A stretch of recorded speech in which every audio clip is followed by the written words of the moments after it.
नमस्कार, मैं मुकेश कुमार आप सभी का स्वागत करता हूँ AK47 ऑनलाइन क्लासेस के अंदर। एक नए सप्ताह की शुरुआत एक नए जोश के साथ, एक नए टॉपिक के साथ, एक नए उमंग के साथ कर रहे हैं। मैं आज आप लोगों के लिए जो टॉपिक लेके आया हूँ बहुत ही रुचिकर है, बहुत फैक्चुअल है और एग्ज़ाम की दृष्टि से भी बहुत ही महत्वपूर्ण है।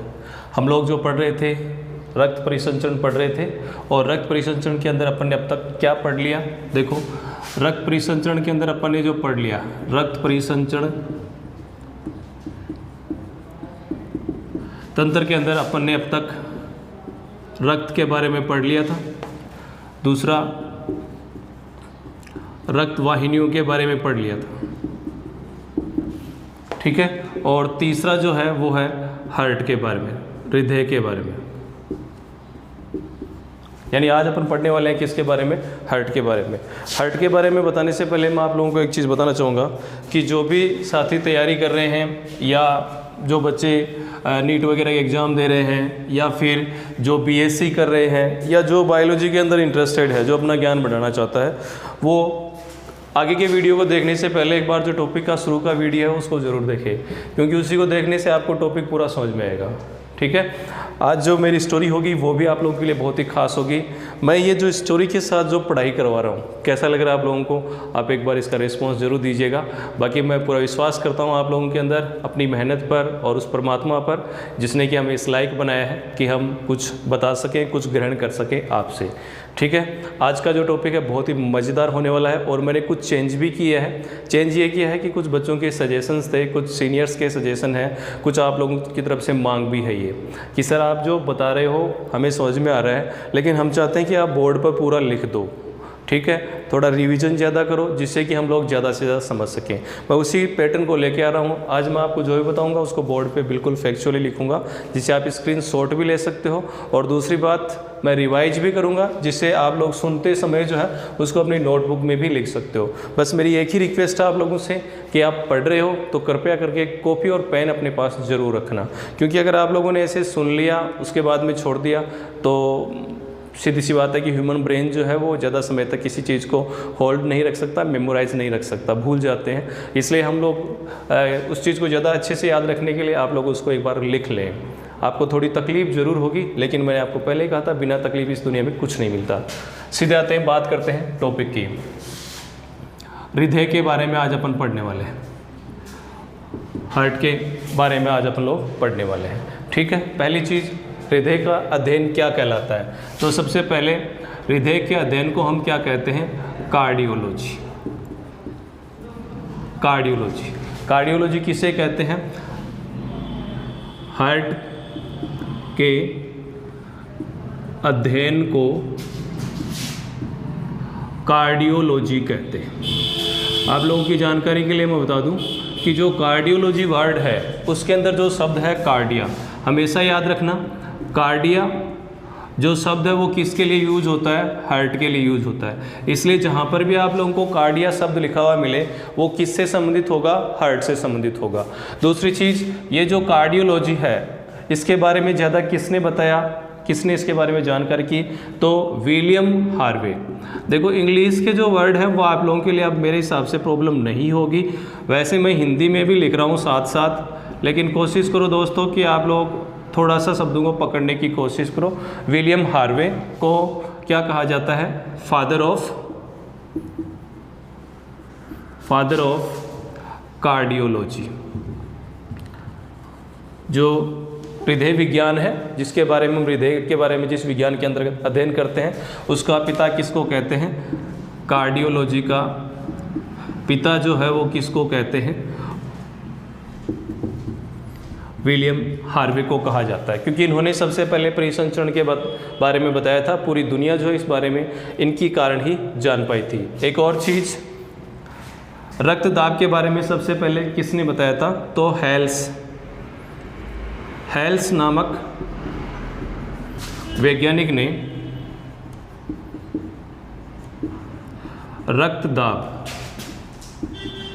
रक्तदाब के बारे में सर्वप्रथम बताया था। या आप ये कह सकते हैं रक्त दाब को सर्वप्रथम किसने नापा था? तो हेल्स नामक वैज्ञानिक ने रक्त दाब को सबसे पहले नापा था। हेल्स नामक वैज्ञानिक ने रक्त दाब के बारे में सर्वप्रथम बताया। किस जीव के अंदर बताया था ये भी आप लिख लो, इन्होंने घोड़े में बताया था ये, ठीक है। यानी कि इन्होंने रक्त दाब को किस में मापा था? घोड़े में मापा था, ठीक है।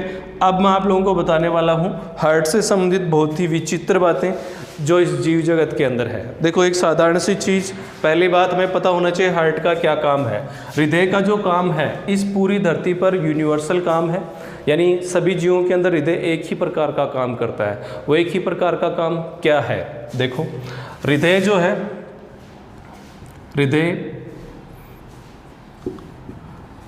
रक्त की पंपिंग करता है। हृदय रक्त की पंपिंग करता है। पंपिंग का मतलब है धकेलने से है, यानी हृदय जो है वो हमारे बॉडी के अंदर, आप हमारी बॉडी मान सकते हो या जिन भी जीवों के अंदर हृदय पाया जाता है उनके अंदर हार्ट क्या करता है? पूरी बॉडी के अंदर रक्त का परिसंचरण करता है। बात समझ में आ गई? ठीक है। देखो आगे की बात ये है, ये जो हृदय है ये किन में पाया जाता है, किन में नहीं पाया जाता? क्या सभी जंतुओं के अंदर पाया जाता है? अब जंतु बहुत हैं इस दुनिया के अंदर। आप लोगों ने 10th क्लास के अंदर, 9th क्लास के अंदर पढ़ा होगा कि जो जंतु हैं वो प्रोटोजोआ संघ से शुरू होकर के कोर्डेटा संघ तक पाए जाते हैं। बहुत सारे जीव हैं, तो क्या सभी में पाया जाता है हार्ट? क्या सब में नहीं पाया जाता? कैसा हार्ट होता है, कैसा हार्ट नहीं होता है, वो सारी जानकारी अपन लेंगे। अगर आप इसका स्क्रीनशॉट लेना चाहते हैं तो ले सकते हैं, फिर मैं आगे क्या इसके बारे में बताता हूँ। ले लिया होगा आप लोगों ने स्क्रीनशॉट, देखो आगे। अब मैं हार्ट के बारे में आपको इस जीव जगत के अंदर किन किन जीवों के अंदर हार्ट होता है, कैसा होता है, वो सारी चीज़ें बता रहा हूँ। देखो सबसे पहले अगर अपन बात करें कि हार्ट सबसे पहले किन में पाया जाता है, हार्ट कौन से जीवों के अंदर पाया जाता है, तो हार्ट जो मिलता है वो अगर संघ की बात करूं तो सर्वप्रथम एनिलिडा, एनिलिडा संघ के प्राणियों में पाया जाता है। देखो कुछ किताबों के अंदर आपको ऐसा मिल सकता है कि वहाँ पर आर्थ्रोपोडा लिखा हुआ मिल सकता है, लेकिन वास्तविकता यह है कि अगर आप जीव जगत का वर्गीकरण पढ़ते हो तो उसमें एनिलिडा संघ जो है पहले आता है, ठीक है। इसलिए हृदय की सबसे पहले प्राप्ति किस संघ के प्राणियों में होती है? एनिलिडा संघ के प्राणियों में होती है, ठीक है। एनिलिडा का सबसे जो ज्ञात और जो सब जानते हैं वो जीव कौन सा? केंचुआ है, यानी केंचुआ जो है इसका सबसे अच्छा उदाहरण है। इसी के माध्यम से इस संघ का अध्ययन करवाया जाता है, ठीक है। देखो आगे,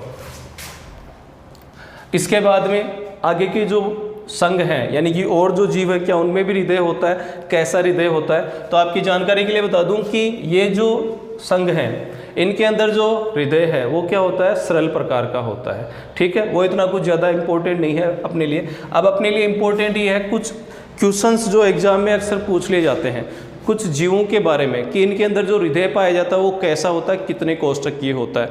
देखो हृदय के अंदर क्या होते हैं? कोष्ठक होते हैं। कितने कोष्ठक होते हैं, कैसे होते हैं, अपन धीरे धीरे डिस्कस करते जाएंगे। लेकिन पहले कुछ फैक्ट्स जो एग्जाम में आते हैं, जैसे इस एनिलिडा के जीव के बारे में अगर अपन देखें तो इसका जीव है केंचुआ। केंचुए में ए कर सकते हो आप, हार्ट 5 कोष्ठक का, इस चीज़ को आप ऐसे लिखो।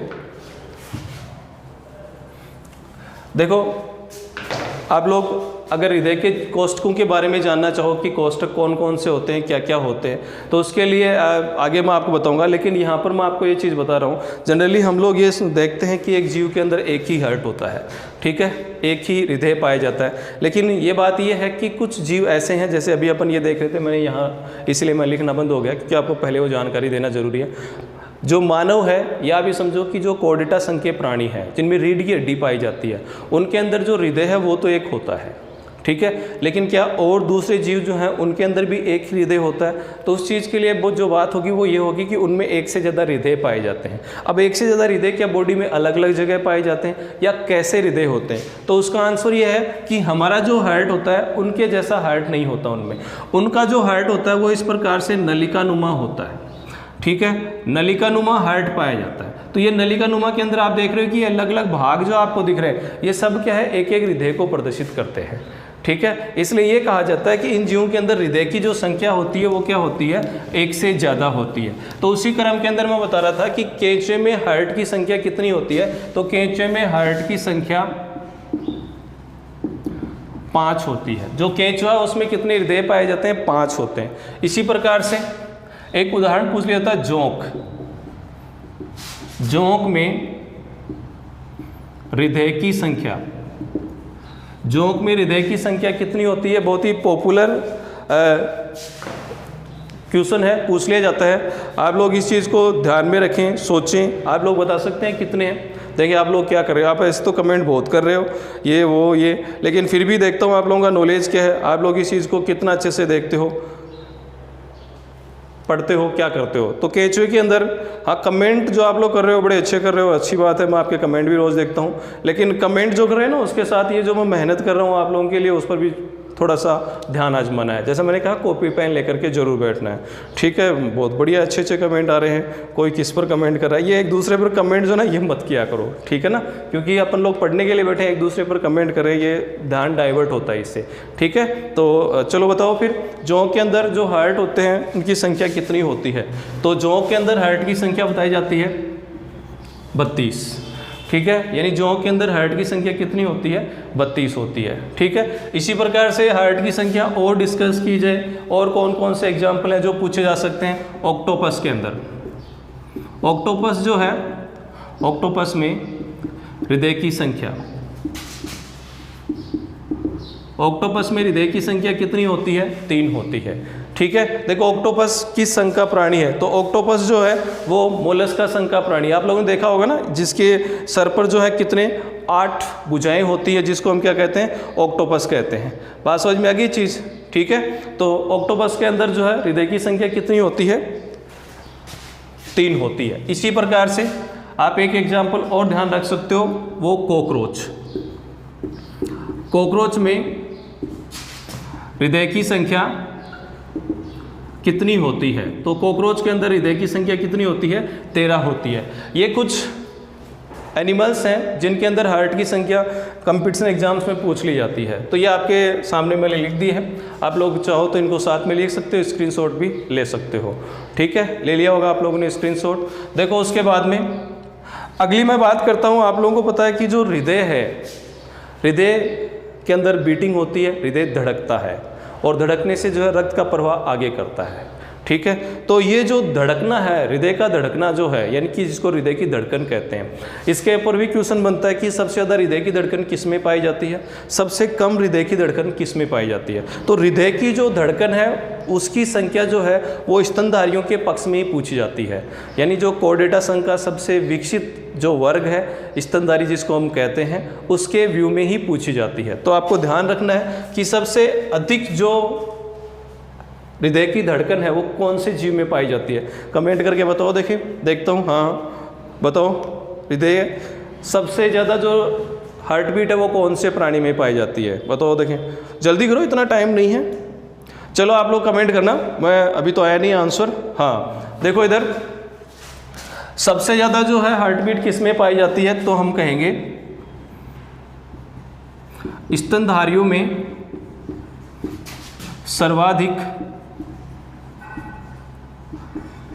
हार्ट बीट का मतलब हृदय की धड़कन की संख्या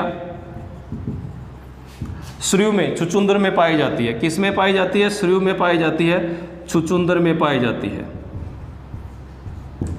ठीक है। अब अगर सबसे ज़्यादा की बात होगी कि सबसे ज़्यादा जो हार्ट बीट है वो चुचुंदर में होती है, तो सबसे कम किस में होगी, ठीक है। सबसे कम किस में पाई जाएगी, तो सबसे कम जो होती है, सोचो एक बार किस में होगी, तो सबसे कम जो है वो होगी स्तनधारियों में। सबसे कम हार्ट बीट, हाँ आंसर दो अब तक तो, की संख्या किस में पाई जाती है? एलिफेंट में पाई जाती है, हाँ बिल्कुल एलिफेंट के अंदर पाई जाती है, ठीक है, हाथी के अंदर पाई जाती है। आगे बात समझ में क्लियर? तो ये बात हो गई किसकी? हृदय की धड़कन की। अब अगर हृदय की धड़कन की बात हो गई है तो हृदय के आकार की बात भी कर लेते हैं कि सबसे बड़ा हृदय किस में पाया जाता है। तो बताओ देखिए आप, सबसे बड़ा हृदय किसके अंदर पाया जाएगा? अगर आप इसमें लिखना चाहो संख्या की कितनी पाई जाती है, जैसे ये मैंने यहाँ लिख दिया कि सबसे ज़्यादा संख्या में हृदय की धड़कन पाई जाती है, तो संख्या कितनी है भाई? संख्या जो है इसकी आपको सर्च करने पर यह मिलेगा प्रति मिनट 800 से 12, मैं आपको साफ साफ बता देता हूँ 1200 मिनट तक अधिकतम होती है, लेकिन गूगल पर सर्च करने पर कहीं कहीं आपको 800 मिल सकता है। तो आप डाइवर्ट नहीं हो, ऑब्जेक्शन नहीं हो, इसलिए मैं पूरा लिख देता हूँ 800 से 1200 तक होती है, बल्कि 1200 जो है किताबों के अंदर लिखा हुआ है। इसी प्रकार से हाथी के अंदर हृदय की धड़कन कितनी होती है? भाई हाथी के अंदर हृदय की धड़कन जो है वो 30 प्रति मिनट होती है। मानव में कितनी होती है? मानव की शिशु में कितनी होती है? महिला में कितनी होती है? पुरुष में कितनी होती है? वो तो भी आपको मैं आगे बता दूंगा। ये मैं कुछ फैक्ट्स बता रहा हूँ जीव जगत के अंदर हृदय के बारे में, जो प्रतियोगी जो परीक्षाएं उनमें पूछा जाता है। ठीक है, ले लिया स्क्रीनशॉट। अब आ गया जो मैं बात कर रहा था हृदय के आकार की। सबसे बड़ा हृदय किसका होता है? जरा सोचो एक बार, सबसे बड़ा जीव कौन सा है? तो आप लोगों को पता होगा ब्लू व्हेल, ठीक है, जिसको बेलेनोप्टेरा मस्कुलरिस भी कहा जाता है, मस्कुलरिस भी कहा जाता है, जो इसका साइंटिफिक नेम है। ब्लू व्हेल का जो हार्ट है वो सबसे बड़ा होता है, यानी इस धरती पर सबसे बड़ा हृदय जो है वो किसका होता है? ब्लू व्हेल का। सबसे बड़ा हार्ट ब्लू व्हेल में पाया जाता है। इतना तो चली जाएगा भाई, थोड़ा तो, क्योंकि अब पूरा हिंदी में लिखना काफ़ी टिपिकल होता है, तो मेरी गलतियाँ भी हो सकती है हिंदी में थोड़ी, इसलिए मैं कोशिश करता हूँ, बोल रहा हूँ हिंदी में, आप लोग लिख सकते हो, है ना। सबसे बड़ा हार्ट जो है किस में होता है? ब्लू व्हेल में होता है। कितना बड़ा होता है भाई? ये भी बड़ा सरप्राइजिंग है। ब्लू व्हेल का हार्ट जो है काफ़ी बड़ा होता है ना। कुछ लोग तो इसके बारे में ये भी कह देते हैं कि एक छोटी कार जो होती है उसके जितना बड़ा होता है, लेकिन छोटी कार जितना बड़ा नहीं होता, बल्कि ये बात है कि इसका जो हार्ट है काफ़ी बड़ा होता है। ठीक है, अब बात यह आ गई कि अगर ये बात है कि सबसे बड़ा हार्ट जो है ब्लू व्हेल में, तो सबसे छोटा हार्ट किस में होगा? अब सबसे छोटे हार्ट के बारे में बात ये है, जीव जगत के अंदर ये चीज़ बताई गई है, स्तनधारियों के अंदर या संकोडेटा के अंदर ये चीज़ ज़्यादा उल्लेख नहीं की गई है, इस पर ज़्यादा रिसर्च अब तक पूरा हुआ नहीं है। लेकिन ये बताया गया है कि अगर जीव जगत में देखें, संपूर्ण जंतु जगत में, तो सबसे छोटा हृदय जो है, सबसे छोटा हार्ट इंसेक्ट का, जो कीट हैं, जो आप कीट पतंग समझते हो ना, इंसेक्ट, उनका बताया गया है। सबसे छोटा हार्ट कीटों का होता है। ठीक है, आगे बात समझ में क्लियर? तो ये हार्ट की साइज के बारे में हो गया, समझ में आ गया होगा इतना। अब मैं आपको लेकर के आता हूँ मानव के बारे में। ये हृदय के विभिन्न फैक्ट थे अलग अलग जीवों के बारे में। उम्मीद करता हूँ आप लोगों को बड़ा अच्छा लगा होगा, ये जान करके आपके ज्ञान में वृद्धि करेगा ये। अब मैं मानव के हृदय के बारे में बताने वाला हूँ। ठीक है, मिटा देता हूँ, ये लिख लिया होगा आप लोगों ने। ठीक है, देखो आगे बहुत सारे अच्छे अच्छे क्वेश्चन हैं, वो मैं आपके लिए लास्ट में लेके आऊँगा जब चैप्टर पूरा हो जाएगा। मैंने आपको कहा था कि मैं क्वेश्चन की सीरीज लेके आऊँगा। एक क्वेश्चन की जो सीरीज होगी वो आपकी 1 क्लास 2 क्लास 3 क्लास कितनी भी हो अपन लेके आएंगे, क्योंकि अपना काम है पढ़ाई करना, अपने ज्ञान के अंदर बढ़ोतरी करना। आपके लिए मैं अच्छे अच्छे क्वेश्चन लेके आऊँगा जो पिछली एग्जाम्स के अंदर हुए हैं। आपको साथ में बताया भी जाएगा ये पर्टिकुलर एग्जाम में आया हुआ है, ऐसा नहीं कि क्वेश्चन हमने कहीं से भी उठा लिए। मैं क्वेश्चन करवाऊँगा तो मैं उसकी एग्जाम का नाम भी लिखूँगा कि इस साल में आया हुआ है, विथ ऑप्शंस होगा, पूरा आपको एकदम एक्सप्लेन किया जाएगा इन द डिटेल। ठीक है, देखो मैं ह्यूमन हार्ट के बारे में अब लिखने जा रहा हूँ। आप लोगों को थोड़ा सा ज़्यादा इंटरेस्टिंग बनाने के लिए मैं ये भी बता देता हूँ। अक्सर ये पूछ लिया जाता है कि मानव शरीर के अंदर सबसे महत्वपूर्ण अंग कौन सा है। ये क्वेश्चन मैंने काफ़ी सारी बुक्स के अंदर जो कंपटीशन के लिए आती है उनके अंदर देखा है, ऑप्शन दिए हुए होते हैं, which one the most important organ for the human body, मानव शरीर के लिए सबसे महत्वपूर्ण अंग कौन सा है। ऑप्शन में दे देता है अगला, जो ऑप्शन आते हैं मेनली कौन कौन से ऑप्शन आते हैं, एक आपको देता है मस्तिष्क ब्रेन, ठीक है, दूसरा आपको क्या देता है लीवर, ठीक है, तीसरा जो आपको देता है हार्ट, और चौथा आपको देता है किडनी,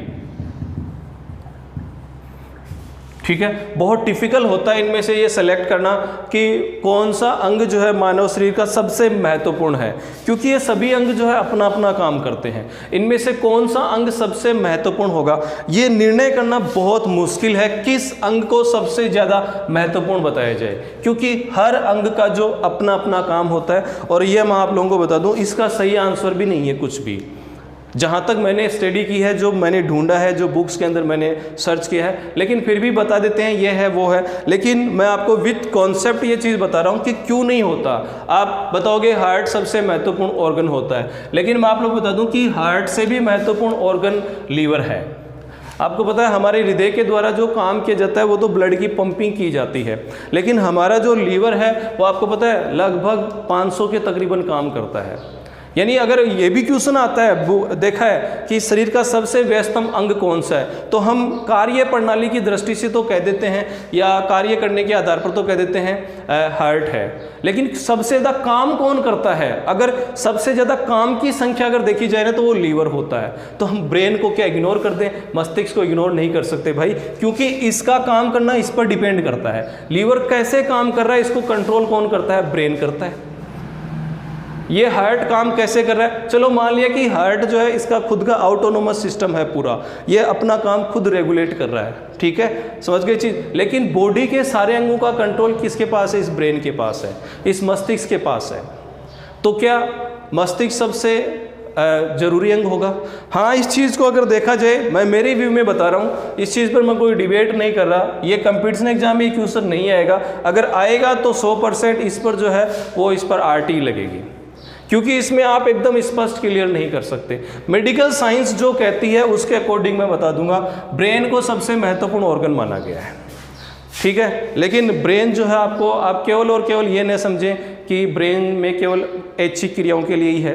आप कहोगे कि सर कुछ व्यक्ति कोमा में चले जाते हैं, उनका ब्रेन तो इनएक्टिव होता है, भाई उनके अंदर केवल वॉल्यूंटरी रिएक्शन बंद हुई है, बाकी बॉडी की जो फिजियोलॉजी है उसको कंट्रोल करने के लिए जो ऑटोनोमस नर्वस सिस्टम होता है, स्वायत्त तंत्रिका तंत्र जिसको कहते हैं, वो भी तो होता है। यानी हमारे शरीर के अंदर बहुत सारी अनैच्छिक क्रियाएँ भी तो होती हैं जिनको नियंत्रण करता है मस्तिष्क, ठीक है। तो ऐसी स्थिति के अंदर जैसे आप एक चीज़ छोटी सी समझ लो, जैसे फेफड़े हैं, फेफड़ों का फैलना और सिकुड़ना जो है वो कौन नियंत्रित कर रहा है, वायु को अंदर लेना और बाहर लेना कौन नियंत्रित करना है। आपको पता होगा कि ब्रेन के अंदर ही पोनस होता है, पश्चिम मस्तिष्क का एक भाग होता है, समझ गए ना चीज़। तो मैं आपको ये यहाँ पर ये समझाना चाहता हूँ कि बहुत सारे क्वेश्चंस ऐसे भी आपको मिलते हैं जिनके बारे में उत्तर करना इतना स्पष्ट नहीं होता, ठीक है, लेकिन फिर भी उन क्वेश्चंस के साथ हमें पहले ही जो है टकरा जाना चाहिए।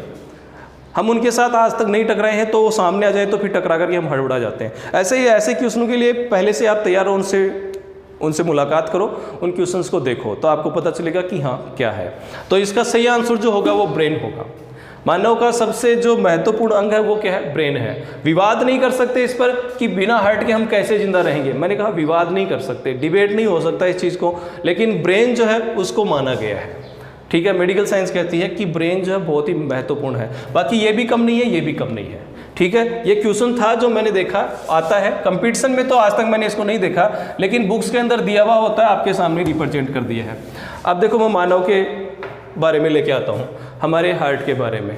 देखो सबसे पहली चीज़, हमारा जो हार्ट होता है इसकी स्थिति क्या है, बिल्कुल टू द पॉइंट लिखाऊंगा भाई। थोड़ा सा हो सकता है क्लास आप लोग देख रहे हो कुछ लंबी हो जाती है, तो मैं कोशिश करूंगा कि 2 वीडियो बना दूंगा इसका, ठीक है, जिससे आपको पूरा डाटा मिल जाए, ठीक है। लेकिन मैं जो बात बता रहा हूँ वो चीज़ें बिल्कुल लेवल की बातें हैं, प्रतियोगी परीक्षा के लिए बहुत ही महत्वपूर्ण है, इसलिए आप लोग उस चीज़ को ध्यान से पढ़ें और लिख लें।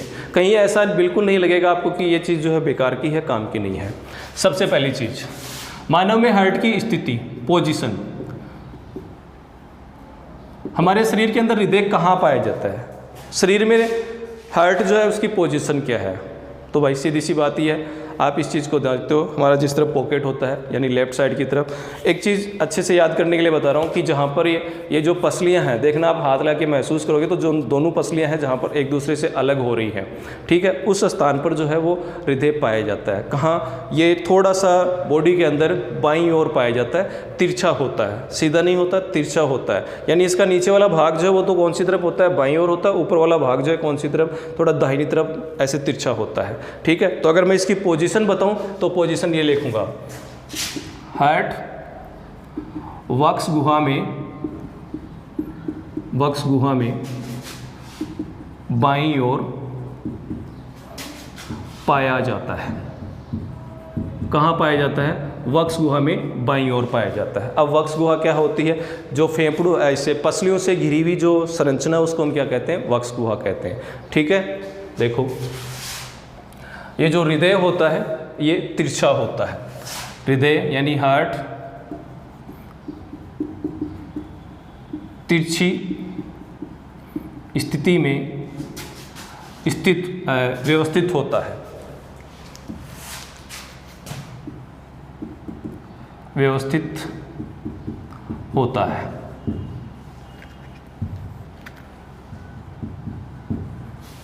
ठीक है। पोजीशन पता चल गई, हार्ट कहाँ पाया जाता है, ठीक। उसके बाद में अगर मैं इसका आपको आकार बताऊं, मानव हृदय का आकार कितना होता है, ठीक है। तो भाई देखो, मानव हृदय का आकार, मानव हृदय की लंबाई 12 सेंटीमीटर, ठीक है, चौड़ाई 9 सेंटीमीटर और मोटाई 6 सेंटीमीटर। बात समझ में आ गई? यानी हमारा जो हार्ट है उसका आकार ये होता है। बात समझ में आ गई? क्लियर? देखो उसके बाद में जब आपने आकार देख लिया तो आकृति भी देख लेते हैं। हाँ, बिल्कुल कंसेप्ट बना करके चलो भैया। बहुत बार होता है कि हम आकृति और आकार में अंतर नहीं कर पाते, और मैं कह सकता हूँ यहाँ पर भी आप लोग भी नहीं कर पाओगे। सबके लिए नहीं बोल रहा भाई, लेकिन कुछ बच्चे ऐसे हैं जो आकार और आकृति में अंतर नहीं कर सकते। भाई आकार से मतलब होता है क्षेत्रफल से, कि कैसा है वो, उसका डायमेंशन छोटा है, बड़ा है, कितनी लंबाई, कितनी चौड़ाई, कितनी मोटाई है, ठीक है। और आकृति से मतलब होता है उसकी बाह्य दिखावट कैसी है, गोल है, आयताकार है, त्रिभुजाकार है, ये आकृतियाँ होती हैं। आप लोगों ने गणित के अंदर पढ़ी होगी ना, अक्सर जो है हम लोग कह देते हैं आकृति आती है तो उस समय भी कहते हैं इतना लंबा इतना चौड़ा, वो नहीं होता। आकार का मतलब क्या होता है समझ गए होंगे। इसकी आकृति कैसी होती है, तो ये आकृति में कैसा होता है? ट्रायंगुलर होता है, त्रिभुजाकार होता है, त्रिभुजाकार, बंद मुट्ठी के समान, बंद मुट्ठी के समान होता है, ठीक है। समझ गए चीज। मानव हृदय किसका बना हुआ है? बहुत ही महत्वपूर्ण क्वेश्चन बना रहा हूं। हमारा जो हृदय है उसके अंदर बना हुआ किसका होता है? तो उसका आंसर ये है, मानव हृदय कार्डियक यानी हृदय पेशियों का बना हुआ होता है। किसका बना होता है? हृदय कार्डियक पेशियों से बना हुआ होता है। मानव हृदय जो है वो किससे बना होता है? हृदय पेशियों से बना हुआ होता है। इनको कार्डियक मसल्स कहते हैं। मैंने आपको बताया था कार्डियक वर्ड जो है वो किसके लिए आता है? हृदय के लिए काम आता है हमेशा। तो ध्यान रखना, मानव हृदय कौन सी पेशियों से मिलकर के बना होता है? कार्डियक पेशियों से बना हुआ होता है। क्वेश्चन भी लिख देता हूँ यहाँ पर, ये क्वेश्चन भी आता है, मानव शरीर की सबसे व्यस्ततम पेशियाँ, मानव शरीर की सबसे व्यस्ततम पेशियाँ कौन सी हैं? ये आप लोगों को ढूंढना है, खुद को बताना है। बता दिया मैंने कौन सी होती है? कार्डियक मसल्स होती हैं। अब बात हो ही गई है यहाँ पर पेशी की थोड़ी सी व्यस्त की, तो एक और छोटा सा क्वेश्चन आपको करवा देता हूँ। वो ये है, मानव शरीर की सबसे मजबूत पेशियाँ, मानव शरीर की सबसे मजबूत पेशियाँ कहाँ पाई जाती हैं? ये ढूंढ लेना आप लोग, नहीं मिले तो मेरे को बता देना। बता देता हूँ, जो जबड़े की पेशियाँ होती हैं सबसे ताकतवर मसल्स होती हैं, ठीक है, बहुत स्ट्रॉन्ग मसल्स होती है हमारी जबड़े की पेशियाँ। आप लोगों को पता है कि जबड़े की जो पेशियाँ उनकी सहायता से हम किसी भी पदार्थ को तोड़ सकते हैं, ठीक है, आगे बात समझ में। पेशियों के बारे में भी जानकारी है, बताऊंगा आगे। ये 2 क्वेश्चन, छोटी कौन सी है, बड़ी कौन सी है, बिल्कुल जब मसल्स के अंदर ज़्यादा डिटेल से बात करूंगा, यहाँ पर तो फिर ये थोड़ा डाइवर्ट हो जाएगा। बात समझ में आ गई चीज़, स्क्रीनशॉट ले सकते हो आप लोग, फिर आगे का बताता हूँ। ठीक है, देखो स्थिति हो गई, आकार हो गया। अब हृदय से जुड़ी हुई कुछ अन्य चीज़ें,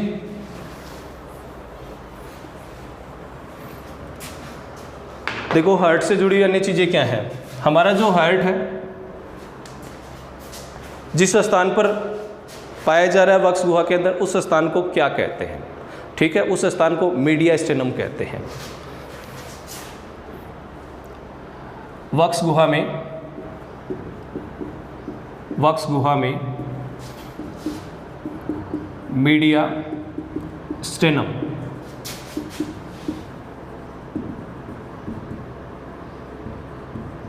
मीडियास्टेनम नामक स्थान पर हृदय उपस्थित प्रेजेंट होता है। ठीक है, आगे बात समझ में क्लियर।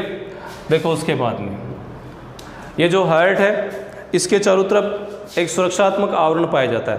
हृदय को चोट से बचाने के लिए इसके चारों तरफ एक सुरक्षात्मक परत पाई जाती है, जिसको हम क्या कहते हैं? पेरिकार्डियम कहते हैं।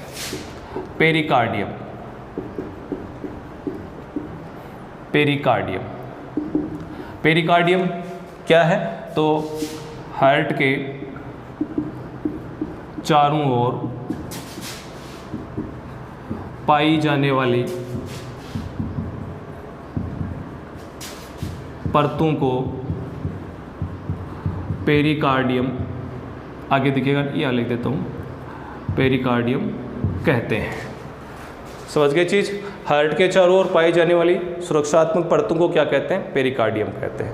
ठीक है, पेरिकार्डियम, इनकी संख्या कितनी होती है? इनकी संख्या 2 होती है। ठीक है, आगे बात समझ में। ये जो दोनों परतें हैं, देखो आप इसको ऐसे समझो, ये जो दोनों लेयर हैं जो हार्ट के चारों तरफ पाई जा रही है, अभी डायग्राम बनाऊंगा हार्ट का, वहाँ पर आपको ये पूरी चीज़ें क्लियर होती चली जाएंगी। हार्ट के चारों तरफ जो परत पाई जा रही है उसको हम क्या कह रहे हैं? पेरिकार्डियम कह रहे हैं। ये पेरिकार्डियम की 2 परतें हैं, एक परत चारों तरफ से घेर के रख रही है, आंतरिक परत, एक बाह्य परत। ठीक है, ये जो दोनों परतें हैं, आंतरिक परत और उसके बाद में बीच में एक अवकाश होता है। समझ में आ गई ये चीज़? बिल्कुल ऐसा ही है, जैसे आप इसको ऐसे समझो, जैसे अपना फुटबॉल होता है, उसके चारों तरफ एक हार्ड कवर होता है, उसके अंदर ब्लेडर होता है। हाँ, आजकल की बात अलग है कि ट्यूबलेस फुटबॉलर भी आते हैं, फुटबॉल आते हैं, तो मैं उसकी बात नहीं कर रहा, समझाने के लिए बता रहा हूँ कि अंदर ब्लेडर होता है, चारों तरफ कवर होता है। तो 2 लेयर हो गई ना, एक अंदर वाली लेयर और एक बाहर वाली लेयर। अगर थोड़ी सी हवा कम कर दी जाए तो हम देखेंगे कि जो बाहर वाली लेयर है और अंदर वाली लेयर है, उसके बीच के अंदर एक भाग उत्पन्न हो जाएगा कि नहीं हो जाएगा? तो वह बीच वाला भाग यहाँ पर भी होता है, यानी दोनों परतें जो है उनके बीच में एक भाग होता है। उस भाग को, उस अवकाश को हम क्या कहते हैं? उसको हम पेरिकार्डियल कैविटी कहते हैं।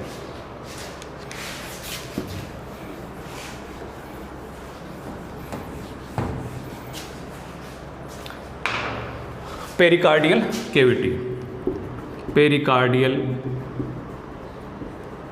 गुहा। पेरिकार्डियल गुहा किसे कहते हैं? तो इसका अर्थ क्या हो जाएगा? बाह्य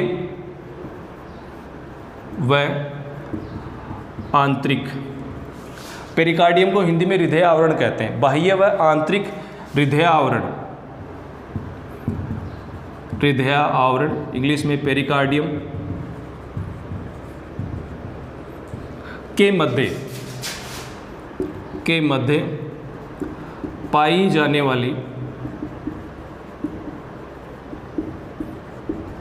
वाली गुहा को क्या कहते हैं? पेरिकार्डियल कैविटी कहते हैं। गुहा को पेरिकार्डियल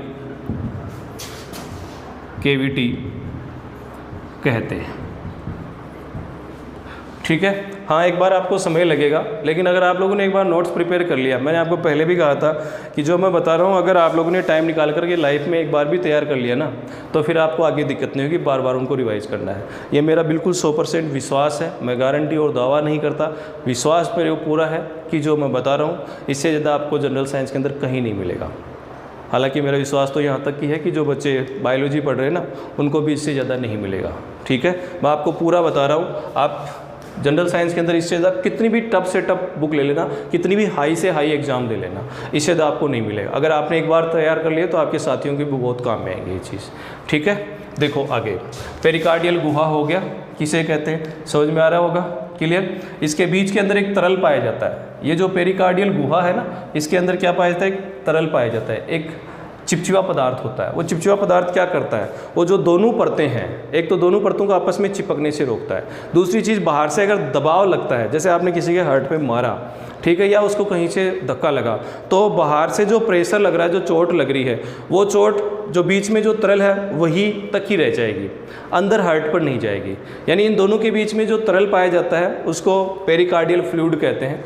यानी उसको आप पेरिकार्डियल फ्लूइड कहोगे, और जो पेरिकार्डियल फ्लूइड है उसका क्या काम है, हृदय को आघात से बचाना, चोट से बचाना। तो एक वर्ड ये भी ध्यान रखना है, पेरिकार्डियल फ्लूइड, ठीक है, दोनों परतों के मध्य पाए जाने वाले तरल को कहते हैं। ठीक है, पेरिकार्डियल फ्लूइड किसे कहते हैं, जो पेरिकार्डियम की दो परत हैं उनके बीच में पाए जाने वाले तरल को हम क्या कहते हैं, पेरिकार्डियल फ्लूइड कहते हैं। आगे बात समझ में, ठीक है। ये हृदय के चारों तरफ पाई जाने वाली जो परत है उसके बारे में है। ठीक है, क्लियर, समझ में आ गई चीज़। देखो आगे थोड़ा सा आप लोगों को इसके अंदर टाइम लग सकता है, लेकिन जो मैं बता रहा हूँ अगर आप लोगों ने ध्यान से लिख लिया तो आपका टॉपिक तैयार है। बस आपको एक बार इसको रिवाइज करना है, फिर आपको केवल और केवल जब आप एग्ज़ाम देने जाओ या एग्ज़ाम की प्रिपरेशन फाइनल टच जब दे रहे हो तब एक बार इसको पढ़ लेना, आपका टॉपिक तैयार हो जाएगा। बस आपको करना क्या है, फिर आप लोग जैसे ही चैप्टर पढ़ लो उसके बाद में सर्कुलेटरी सिस्टम से संबंधित जितने भी क्वेश्चन हैं उनको निकालना, उनको सोल्व करना। ठीक है, आज की क्लास के अंदर मैं अभी ये इतना ही मैटर रखूँगा, इससे आगे वाला भी रखूँगा, लेकिन फिर क्लास थोड़ी बड़ी हो जाएगी। आप लोगों को मैं यहाँ ये दे रहा हूँ कि आप लोग जो है इतना पढ़ लिया, आप लोगों ने पहले वाला जो पढ़ लिया उसको पढ़ करके जो क्वेश्चन है उनको सोल्व करने लग जाओ। भाई प्रतियोगी परीक्षा के अंदर सफलता प्राप्त करने के लिए 2-3 काम करने पड़ते हैं आदमी को। ठीक है, 2-3 काम कौन कौन से हैं, मैं एक बात कहूँगा आप लोगों को, ये मेरा खुद का निजी फैसला है, निजी सोच है, इससे आप लोग कितने सहमत होते हो ये आप पर डिपेंड करता है। किसी बच्चे को अगर कंपटीशन की तैयारी बहुत अच्छे ढंग से करनी है तो मैं कहूँगा कि एक बार पूरे सिलेबस को किसी भी एक गुरुजी के द्वारा आप बहुत अच्छे ढंग से पढ़ लो। ठीक है, आपको ज़रूरी नहीं कि आप उसमें देख रहे हो, वहाँ देख रहे हो, उस कोचिंग में, उस कोचिंग में। मैं कहूँगा कि अगर आप सिलेबस उठाओ, सिलेबस उठाने के बाद में उस सिलेबस को किसी भी एक टीचर के द्वारा बहुत अच्छे ढंग से पढ़ लो। ठीक है, आप उसके नोट्स तैयार कर लो, क्लियर, उस स्टडी मटेरियल को एक बार बहुत अच्छे ढंग से पढ़ लो, अपने दिमाग के अंदर कॉन्सेप्ट बैठा लो। इतना कर लिया, बस उसके बाद में पिछले सालों के पेपर ले आओ, उन पेपर को सोल्व करो, क्वेश्चन कहाँ से आ रहा है उस चीज़ को समझो। लास्ट में मैं यही कहूँगा कि वो जो सिलेबस है उससे संबंधित आप क्वेश्चन बैंक लेके आओ, उस क्वेश्चन बैंक को सोल्व करो। बस हर बार आपको फिर आगे से आगे क्वेश्चन बैंक सोल्व करनी है, मॉक टेस्ट देने हैं, यानी कि जो टेस्ट चल रहे हैं वो टेस्ट देने हैं। आप ऐसी किताबें आती हैं मार्केट के अंदर, वो क्वेश्चन बैंक ले आओ, टेस्ट पेपर ले आओ, उन्हीं को सोल्व करना है, आपको भटकना नहीं है। बहुत बच्चे देखते हैं हम कि जो एक साल यहाँ तैयारी करते हैं, एक साल वहाँ तैयारी करते हैं, एक बार वहाँ तैयारी करते हैं। मैं यही कहूँगा कि कंपटीशन के इस युग के अंदर इतना मत भटको। आप लोगों को केवल एक बार अच्छे से कहीं पर एक बार अध्ययन करना है। भाई अपने आप को सेटल कर लो कि हमें ज़िंदगी में इन गुरुजी से एक बार पढ़ना है। ठीक है, ये तय करने के बाद में नोट्स प्रिपेयर कर लो पूरे सिलेबस के। सिलेबस को बहुत अच्छे ढंग से एक बार पढ़ लो, पढ़ने के बाद में पिछली एग्ज़ाम्स के क्वेश्चन हैं उनको सोल्व कर लो, और फिर केवल और टेस्ट पेपर निकालते जाओ। जहाँ पर दिक्कत हो दोबारा से उठा करके देख लो, इसी को बार बार करते रहो, 100% आपको सफलता मिल जाएगी। ऐसा कतई नहीं है कि आपके कंपटीशन क्लियर नहीं होंगे, 100% होंगे। जिन बच्चों के हुए हैं उनसे पूछ लेना चाहिए, वो आपको डेफिनेट यही कहेंगे। हम लोगों ने भी किया था, आप लोगों को पता होगा मेरे बारे में कि मैं भी ऑलरेडी SSC सेलेक्टेड हूँ, लेकिन किसी कारणवश मैं अपनी सर्विस को रिजाइन कर चुका हूँ। मैं भी आपकी तरह तैयारी कर रहा हूँ, तो मैं आपको यही कहूँगा कि आप लोग भी अपनी तैयारी कर सकते हो अच्छे ढंग से। और अब बारी है अपनी एक बहुत ही अच्छी स्टोरी की। आज मैं जो स्टोरी लेके आ रहा हूँ वो स्टोरी हमें इस धरती पर भेजने वाले के प्रति आस्था की है। मैं हर रोज़ आपके लिए कोई ना कोई ऐसी स्टोरी सिलेक्ट करने की कोशिश करता हूँ जो हमें प्रेरणा दे, जो हमारे जीवन से बहुत गहराई से जुड़ी हुई हो। आज मैं बात करूँगा उस प्रभु की, उस ईश्वर की, उस भगवान की जिन्होंने हमें इस धरती पर भेजा है, उसके प्रति हमारी आस्था की। बहुत बार ऐसा होता है हमारे ऊपर मुसीबतें होती हैं, हमारे ऊपर संकट आते हैं, हम लोगों का विश्वास डगमगा जाता है, हम लोग उस प्रभु को उल्हाना दे बैठते हैं और ये कहते हैं कि भगवान तूने मेरे साथ ऐसा क्यों किया। हो सकता है उस समय हमें वो बुरा लग रहा होगा, लेकिन आप लोगों को पता है गीता के अंदर भगवान श्री कृष्ण ने कहा है कि भगवान जो करता है अच्छे के लिए ही करता है, और इस चीज़ का मैं बहुत ही अच्छे से फेवर करता हूँ। मैं आपके सामने लेके आ रहा हूँ एक बहुत ही प्यारी सी स्टोरी। कैसी आपको लगे ज़रूर बताना। मैं आप लोगों से अक्सर रिक्वेस्ट करता हूँ कि कमेंट में एक बार बताया करो, थोड़ा सा मोटिवेशन मिलता है हमें भी, क्योंकि हम भी इंसान हैं, हम भी चाहते हैं कि आप लोगों के क्या विचार हैं। बहुत सारे बच्चे जो हमें देते भी हैं, अपने विचार सामने बताते भी हैं, अच्छा लगता है। शुरू करता हूँ स्टोरी। एक व्यक्ति था, ईश्वर में उसकी बहुत अच्छी श्रद्धा थी, आस्था थी, भगवान को वो सर्वोपरि मानता था, अपना पूरा जीवन भगवान को ही वो समर्पित मानता था। उस व्यक्ति के जीवन में सब कुछ था, वो अच्छा पढ़ा लिखा, अच्छा संपदा युक्त, धन दौलत सब कुछ थी उसके पास। यानी आप ये कह सकते हो कि वो अपने जीवन से पूर्णतया संतुष्ट था, एक समृद्ध व्यक्ति था, सारी सुविधाएं उसके पास थी। वो अपनी इस संपत्ति के लिए, अपने इस जीवन के लिए हर रोज़ उठ करके भगवान को धन्यवाद देता था कि आपने मुझे इतना अच्छा जीवन दिया, इतनी सारी कृपा मेरे ऊपर बनाए रखी। एक बार वो घूमने के लिए गया समुद्र में, तो वो अपनी बोट ले गया, नाव लेके गया, समुद्र में घूमने गया। समुद्र के अंदर जब वो घूम रहा था, अचानक तो नहीं होता, कोई भी चीज़ जो है वो होती है, उसको पता नहीं था मौसम के बारे में। वो समुद्र के अंदर घूमने को गया, समुद्र में तूफ़ान आ गया। तूफ़ान आने पर उसकी बोट जो है वो टूट गई, तहस नहस हो गई। नाव के टूटने से पहले उसने जो अपना सेफ्टी जैकेट है वो निकाला और वो पानी में कूद गया, क्योंकि उसको पता था कि अगर मैं सेफ्टी जैकेट से पानी में नहीं जाऊंगा तो नाव पानी से टूट जाएगी, डूब जाएगी अंदर, मेरे को भी डूबना पड़ेगा। इसलिए वो समय रहते जो है वो पानी में, समुद्र में कूद गया। वो इस हर पल के अंदर जो है भगवान का स्मरण करता रहा, वो उस प्रभु को याद करता रहा, उसको बताता रहा कि हाँ, आपकी वजह से मैं जो है इस नाव के अंदर ये जो सेफ्टी जैकेट है वो भी लेके आया हूँ, आपने यहाँ पर मेरे को भेजा था। कोई उसको शिकायत नहीं थी यहाँ तक, ठीक है। अब वो व्यक्ति जो है समुद्र के अंदर तैरता तैरता जो है एक टापू पर पहुँच गया। उस टापू पर पहुंचने के बाद में भी उसने ईश्वर को धन्यवाद ही दिया कि हे प्रभु, आपने मुझे इस टापू पर सुरक्षित पहुंचा दिया, इसके लिए आपका बहुत बहुत धन्यवाद। लेकिन टापू पर अकेला था, चारों तरफ कुछ नहीं था। हर पल उसके दिमाग में एक पीड़ा जो है, एक कांटा जो है चुभता जा रहा था कि मैं यहाँ से वापस कैसे जाऊँगा। वो भगवान से रिक्वेस्ट करता, प्रभु किसी न किसी को भेज दे। लेकिन उस गहरे समुद्र के अंदर उसको बचाने वाला कौन था? शायद धीरे धीरे वो उसकी आस्था की परीक्षा हो रही थी। उसको ये एहसास हो रहा था कि क्या वास्तव में भगवान जो उसकी परीक्षा ले रहा है, क्या भगवान उसकी सहायता करने आएगा। लेकिन व्यक्ति की भी इतनी मजबूत आस्था थी प्रभु के अंदर, उसका विश्वास डगमगा नहीं रहा था। एक दिन हुआ, 2 दिन हुआ, 3 दिन हुआ, वो इधर उधर देखने लगा, भूख तो लगेगी ही। उसने भोजन की खोज की वहाँ पर, जैसे तैसे करके गए, उसने उस टापू पर जो कुछ भी मिला उससे अपना भोजन किया, अपने जीवन को चलाया। 1 दिन 2 दिन करने के बाद में जब उसने देखा कि अथाह समुद्र है, कब कौन आएगा, ऐसी परिस्थिति के अंदर उसने वहाँ बैठे बैठे सोचा कि मैं कुछ रहने के लिए बना लेता हूँ। उसने एक छोटी सी झोंपड़ी बनाई, वहाँ पर जो पेड़ पौधे थे उनकी सहायता से, पत्तियों की सहायता से थोड़ा सा सेटअप किया कि कम से कम रात के समय जब समुद्र के बीच में, आपको पता है कि कितने ओस कितनी रहती है, मॉइस्चर कितनी रहती है, उस मॉइस्चर से मैं अपने आप को बचा सकूँ। उसने उस झोंपड़ी के अंदर अपने आप को रखने के लिए एक झोंपड़ी बनाई। उस झोंपड़ी के अंदर वो रहने लग गया। 1 दिन गुजरा, 2 दिन गुजरा। एक दिन देखा उसने कि आसमान में काफ़ी बादल हैं, दिन का समय था। आसमान के अंदर जो बादल थे शाम के समय गहरे होते चले गए, थोड़ा थोड़ा जो है वो अंधेरा होने लग गया, बारिश होना शुरू हो गई, बादल टकराना शुरू हो गए, आकाश में बहुत गहरी बिजलियाँ चमकने लग गई। आपको पता है कि एक अकेले इंसान का ऐसी हालत में क्या हो सकता है। वो अपने उस प्रभु को याद करता रहा, भगवान के प्रति आस्था जताता रहा, हर बार यही करता, प्रभु मेरी सुरक्षा करना। अचानक जो हुआ वो सुन करके आप लोगों के कान फट जाएंगे। अचानक आकाश के अंदर बिजली कड़कती है, बिजली पहले से भी कड़क रही थी, इस बार जो बिजली कड़कती है वो उसकी झोपड़ी पर गिरती है और वो झोपड़ी में आग लग जाती है। एक तरफ तो भगवान को इस चीज़ के लिए धन्यवाद दे रहा था कि मैं झोपड़ी से बाहर था,